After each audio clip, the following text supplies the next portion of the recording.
Hi everyone, it's QuickyBaby and welcome back to World of Tanks and welcome back to 2012. Yeah, the game really doesn't look like this in 2021, right? I've got something truly special for you today as we're going to be taking a trip down memory lane and experiencing what it was like for me to play Time to roll out. the unnerfed VK2801. I believe this replay was from Christmas Eve or Christmas Day in 2012. And yeah, even my RTX 3090 can't even really seem to be able to nail this game in 60 frames a second, how badly it was optimized back in the day. Just take a look at this. This doesn't really look like World of Tanks, does it? What do you see about the team lists that looks a little bit bizarre? Well, everything really. Firstly, I'm playing a tier 5 light tank. The VK2801 back in the day used to be a tier 5 light tank.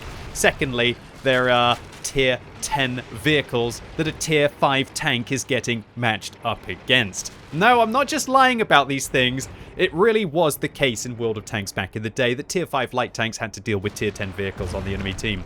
We see a lot of really funky differences as well with regards to having 4 self-propelled guns. And trust me, if those self-propelled guns hit you, you are not just going to be wincing when you're stunned, which won't happen. You're going to take a load of damage and pretty much go back to the garage.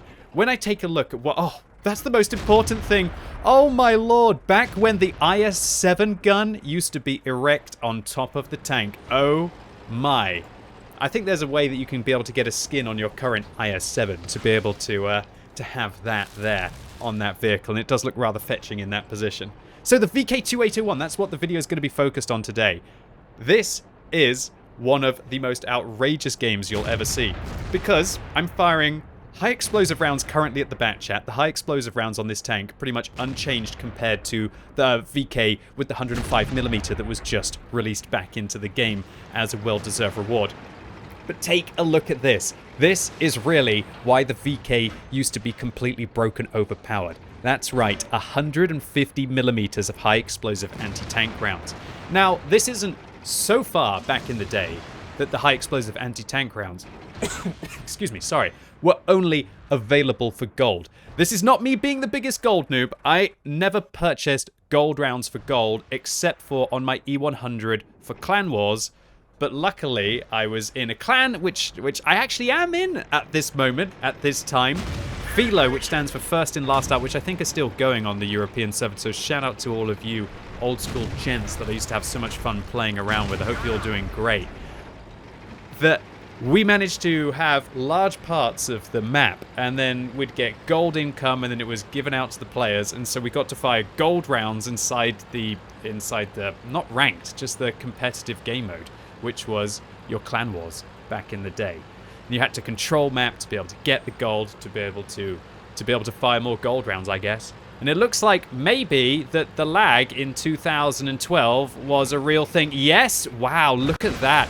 Oh my lord, yeah, you can see I'm sort of a bit panicky there. The servers as well weren't exactly super efficient back in 2012, but neither was my connection.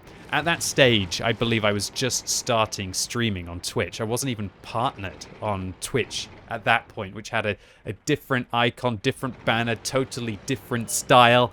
And I was on a very poor Wi-Fi connection while streaming, and so quite often I would be able to lag myself out. So maybe it wasn't actually wargaming servers, even though they weren't magnificent back then. And look at all the little intricate details, like being able to shoot through the building there, I believe. But this is why this vehicle's outrageous.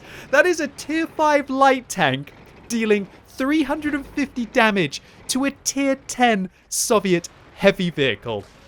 And remember what I said about experience in World of Tanks, and that is that whenever you're dealing damage to higher tier vehicles, you get a percentage bonus. I believe it's still in the game, although it might not be for all I know these days with Wargaming's new coefficient systems. But back then, a kill on a tier 10 tank with a tier 5 light, outrageous. But back then, every tier the enemy vehicle was higher, and for all I know it is still now, you get 10% extra experience to make up for the difference between your tanks. So effectively, every shell that I put in right now is not really 350, damage against a tier 5 vehicle, it's actually going to be the equivalent of more like 500 with that 50% bonus on this tank. And I just loved being the hunter in the VK. Look how cumbersome all of the vehicles were. Many people didn't play with fancy crews. Many people had awful crews back then, even on their tier 10 tanks like this IS-4. Some of them playing with stock guns on the IS-4 as well, because they managed to pick them up for free when they moved it from tier 9 to tier 10. And the kind of circle strafing you could do back then was just simply outrageous. Eventually the IS-4 just gives up and wants to shoot the T-10, and I'm not going to complain about that. I do miss the circle strafing in World of Tanks, and just like that, we pick up another kill on a tier 10 tank. This is just simply outrageous stuff. And I can't help but smile right now as we maybe pick up our... Oh, what a bad play that was. But we got there in the end at least anyway. As we pick up our 3rd kill on tier 10 tanks. And I think I was absolutely chuffed at this rate. I was probably giggling. You can even see... Look, much younger QuickyBaby. What was I back then? Like 25 years old? 3 T10. Lol. Lamau indeed, 25-year-old QuickyBaby. Little would you know that nearly a decade older, that you would be watching back on this replay. And look, even the artillery on my team says N1. Nice one. Thanks, bud. Really appreciate it. Taking a bit of a whiff there. Bit excited, seeing if I can pick up my 4th kill on a tier 10 tank. And this is what this vehicle does. It is truly a disgusting, outrageous tank that was capable of some ridiculous things.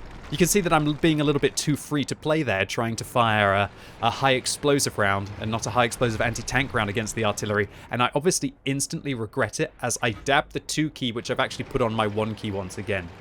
So this is why the VK was so darn broken. Not only could it go faster than it can now with, I believe, its top speed limit up at 72, which they actually eventually nerfed in a patch 8.4. You're currently seeing...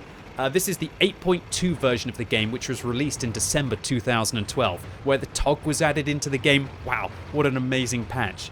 But they nerfed the VK multiple times. In 8.4, they changed its top speed from 70 kilometers an hour down to, I believe, 60 kilometers an hour.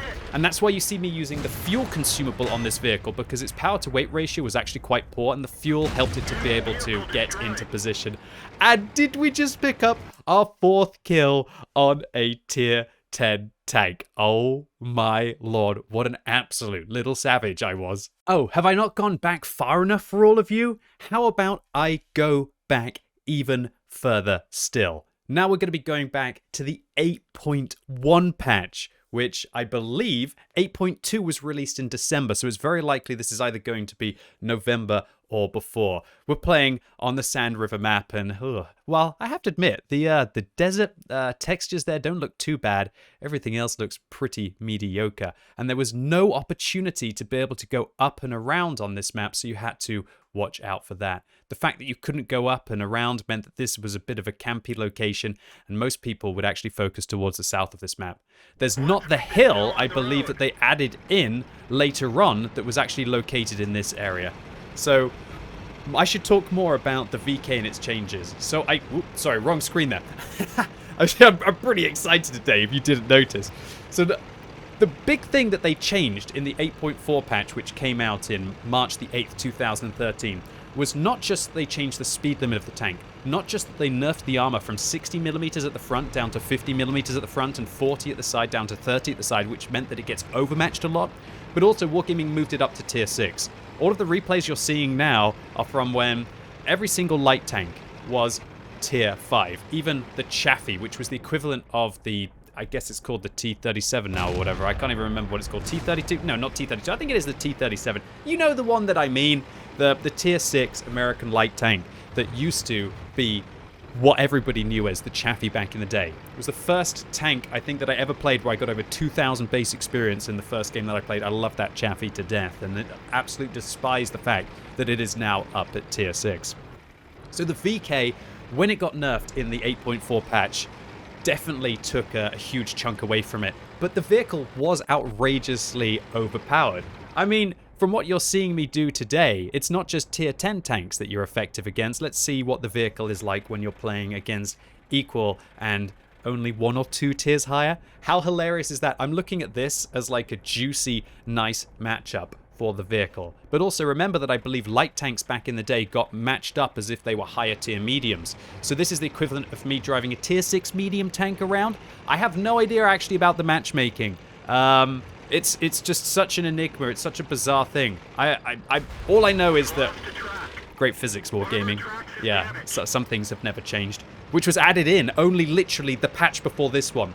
Previously, before that, you could always track yourself, but you wouldn't be able to go over edges. There were hard edges all over the map. So for example, if you wanted to try and go over here, you simply couldn't.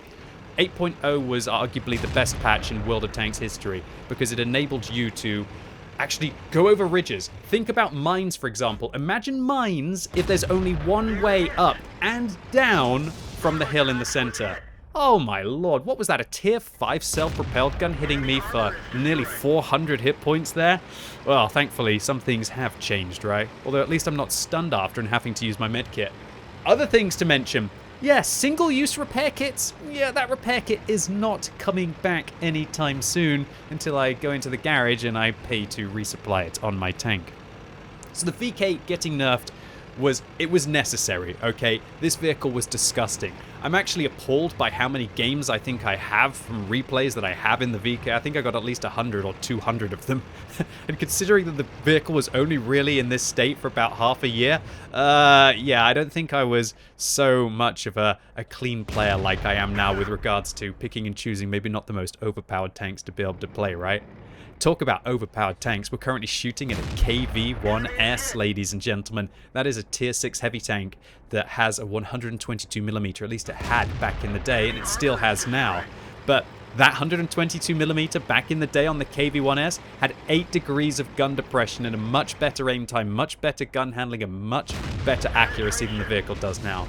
I expected that ELC AMX was going to turn there, but he didn't want to. Just wants to drive straight towards me. I'm going to put a heat round in. Probably should have fired a high explosive round against the ELC AMX, but oh well. I'm a pay-to-win baby back then, right? Goodbye, ELC AMX. I guess it wasn't Sundo Bujige driving in that vehicle. So, the KV-1S was probably one of the most outrageous tanks. I should probably try and find it. If you want to see me, I've got all of my replays. I've found them all, and they all work. I cannot believe it. So if you've got any tanks that you want me to play before they were nerfed, let me know in the comments down below. And make sure, this takes a lot of effort to try and get the replays all working with all of the different avatar input handlers, so I wouldn't usually ask you to do this. But make sure you give the video a like, or if you hate it and you don't want to see any more of them, give it a thumbs down, because I really want to, the community to enjoy this so that I can hopefully be able to invest more time into it, because the last couple of days I've spent about 6 hours organizing replays alone and trying to get all of the different replay formats to work.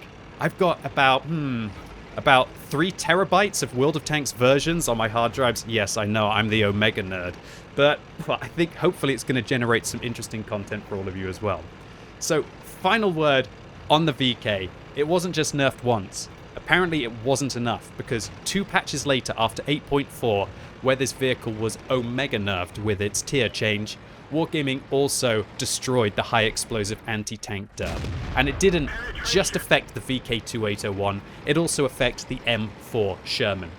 The 105mm high explosive anti-tank rounds that you see me firing to such great effect were changed from 150mm of pen down to 104mm of pen in 8.6, which was released on the 18th of June 2013. And you know what? It was a good change, Wargaming, because this was outrageous. And here's the thing.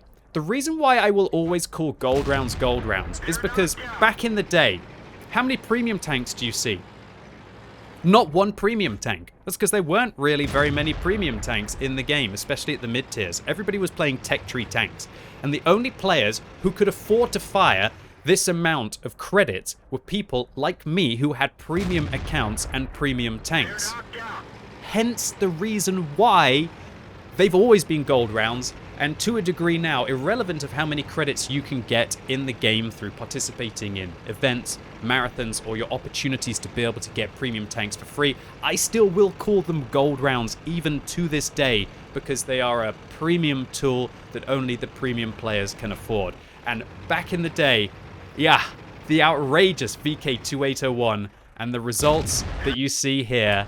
You see me like do a little bit of a jig at the end of the replay, a few circles. Yeah, okay. Calm down, 24 or 25-year-old QuickyBaby, depending on when this replay was taken. You're not that good, lad, just because you picked up 8 kills in a VK2801. You think you're a special snowflake? Ha ha ha ha. The actual medal that I will have got from this game, you won't be able to see because unfortunately, World of Tanks replays, what replays doesn't actually allow you or pass any of replays that are this old. But I would have got either a Whitman's medal or a Bolter's medal, which they changed the name to for securing 7 kills. Fortunately, however, using What Replay Analyzer, we can actually get a few statistics out from the game, although they're far from perfect because, for example, this medal doesn't exist. And it also thinks that I'm a tier 6 tank. Nevertheless, what do you think dealing 3,000 damage in a tier 5 tank against tier 10s will achieve?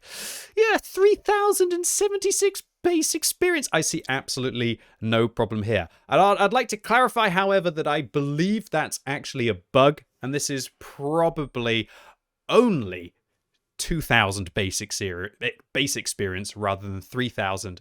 But still, 2,000 base experience for dealing 3,000 damage against mostly tier 10 tanks, I'll take that. And one of the most disgusting things as well is that I only lost 500 credits this game after firing all of those gold rounds. In the next round on Sand River, this was 2,868 base experience, and our medals were apparently Frags 8P, Piercing Series, and Unknown. Great medals. I've really missed being able to get those in World of Tanks.